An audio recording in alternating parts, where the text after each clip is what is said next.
Let's say you want to get the benefit of doing intermittent fasting, yet you also want to gain muscle. How would you do it? Well, there's several factors here. Sometimes people have this idea that they have to spike insulin to grow their muscles. So they're going to do carbo loading because, after all, if you stimulate carbohydrates, you'll trigger insulin, and insulin is an anabolic hormone. Makes sense, right?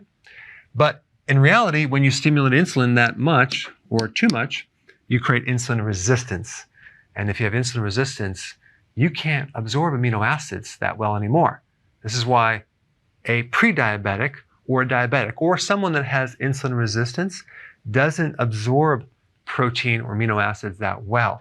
So here you are trying to gain muscle mass, but all this glucose and this insulin is creating a resistance to that protein going in your body. There's this product called Serious Mass. And I have a picture of it right here, where you're supposed to take this product and bulk up, right? 2 scoops is 252 grams of carbohydrates. This is 2 scoops. And the first ingredient is maltodextrin, okay? This is way worse than sugar. It's way worse than high fructose corn syrup. It's like 110 on the glycemic index. So what's going to happen? You are going to bulk up, but you are going to bulk up with a lot of fat. This is going to spike your blood sugars and create a lot of complications. All right, let's talk about some other factors.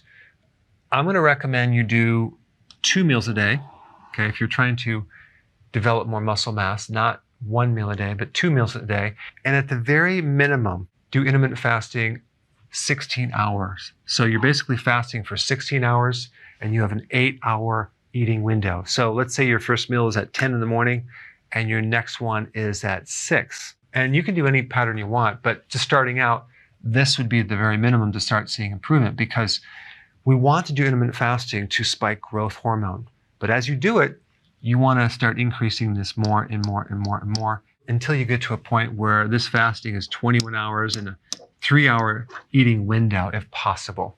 We also have to make sure that there's enough calories in your meals too, because if your meals just don't have enough food, it's going to be really hard to grow muscle. So you're going to have to determine how many calories you need, but the average person will probably need somewhere around 1,500 calories per meal or a little bit more. All right, the next thing that's really important is exercise volume.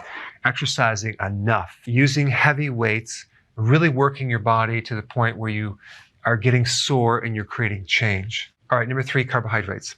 Maybe you want to keep your carbs on the high end, but not go over 50 grams. Well, depending on your age, let's say you're younger, maybe you do 60 grams, maybe even 70 grams, but don't go any higher than that. That way we get the benefits of ketones. So you're consuming enough carbs to keep normal insulin.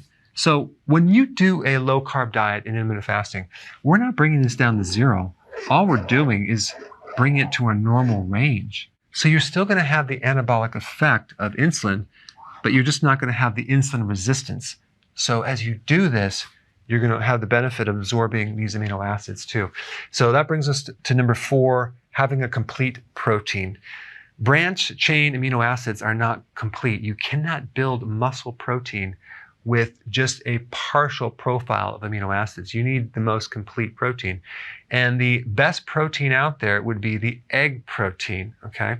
Fish is good. There's other types of essential amino acid blends, especially when you're taking them with the fasting, just to really make sure 100% that you're not actually losing any muscle at all. But that being said, if you're fasting 16 hours up to 21 hours, you're not going to be losing any muscle. And also make sure you have enough amino acids. So 6 to 8 ounces per meal.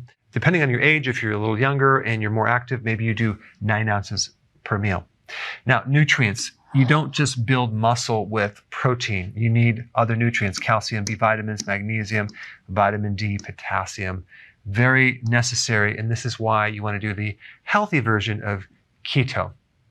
Some other factors that can slow you down is having high cortisol. That's the stress hormone. And that can come from not sleeping.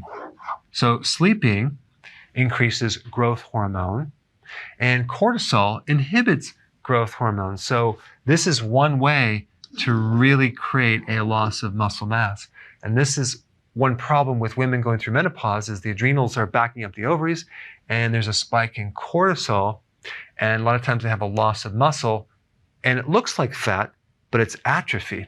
So cortisol is very, very destructive on your muscles. So you want to keep your stress as low as possible. Now, if you're doing prolonged fasting, I wouldn't go past 72 hours if you're trying to maintain your muscle mass. Not that it's going to be a problem, but if you're new to this, if you go too long and you don't have enough reserve built up, it could create a little loss of muscle. All right, guys, there you have it. These are the factors to help you maintain and even grow more muscle mass when you're doing intermittent fasting.